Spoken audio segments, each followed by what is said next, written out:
We're digging into all the ways Black Panther sets up the future of the MCU. Black Panther had a gangbusters opening weekend, giving the King of Wakanda the distinction of having one of the most successful solo outings ever for a Marvel character. Move over, Iron Man, Cap, and Spidey. Marvel's got a new golden boy. Now, we finally got to see T'Challa break out on his own, and with all the high-speed chases and badass women warriors a fan could dream of to boot. Besides getting our first look into the secretly tech-savvy African nation, we also now have a pretty good idea of how some of the key elements that make Wakanda Wakanda will play out on the main Marvel Cinematic Universe stage in Infinity War. And of course, like every other Marvel film, we got a couple of post-credit scenes that clue us in on what else is in store for the Avengers and the rest of the MCU.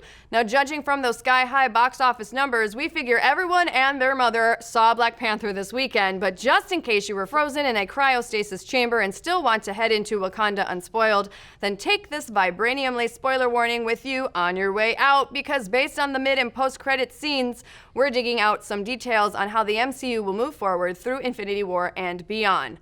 Spoiler warning!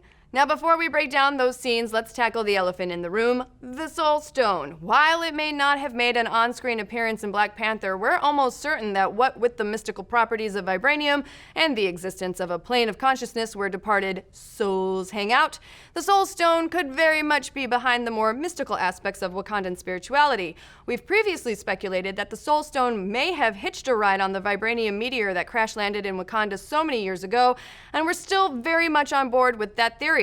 Plus, we may have gotten some photographic Lego evidence, the most reliable of all evidences, of course, that shows Infinity War Lego minifigs fighting over the Soul Stone in a Wakandan toy set, which is mounted in some type of contraption.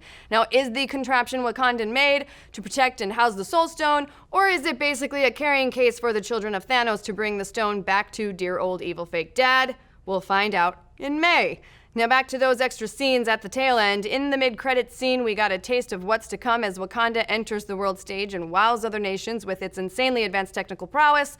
With Wakanda and its bounty of vibranium now in the public eye, we're guessing someone like, I don't know, Tony Stark might be gifted some of the precious metal to help him develop even more effective tools for the Avengers to protect the world with. And even though the Thanos threat is not yet known to the superhero team, Wakandan tech will probably play an important role in helping them battle Thanos and his little monsters. And for that end credit scene, we finally saw a very much awake, thought-out Bucky getting some much-needed rest and relaxation in Wakanda. Now, we know from the Prelude comic that Princess Shuri was responsible for ungunking all that Hydra programming from Bucky's head, and programming, we now see him emerge from his meditation retreat in the Wakandan countryside, but notice something still missing. Yep, the Winter Soldier may have gotten some restorative rest, but his all-expenses-paid Wakandan-style spa retreat did not include the costs of a new arm. But we do see in the Infinity War trailer that his appendage has been restored, so once again, we're thinking Shuri and her crack team of scientists have a new limb waiting in the wings for Bucky, and how cool would it be if it was made of that vibranium super metal? Now, keeping with the animal-themed names, did you catch that nickname given to Bucky in the end credits scene? White Wolf. Now, even though this could be just a cute little nickname given to him by the locals, we're thinking there's much more to it than that.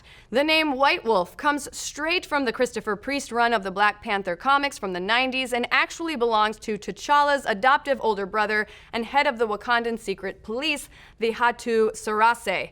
In the books, when T'Challa takes over as king, his adoptive big bro is not pleased. T'Challa dismisses the White Wolf and disbands the Hatu Sarase because of their brutality, which makes his adopted big brother go into exile, turn his defunct group of secret soldiers into mercenaries, and go full-on bad guy. So the MCU could be setting up Bucky as a new head of the Wakandan CIA. But what do you think? Will Bucky's new arm be made of vibranium?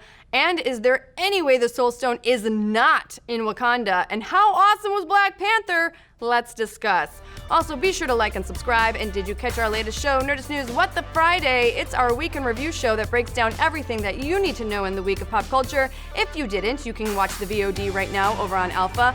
Sign up for a 60-day free trial using the promo code WTFriday over at projectalpha.com.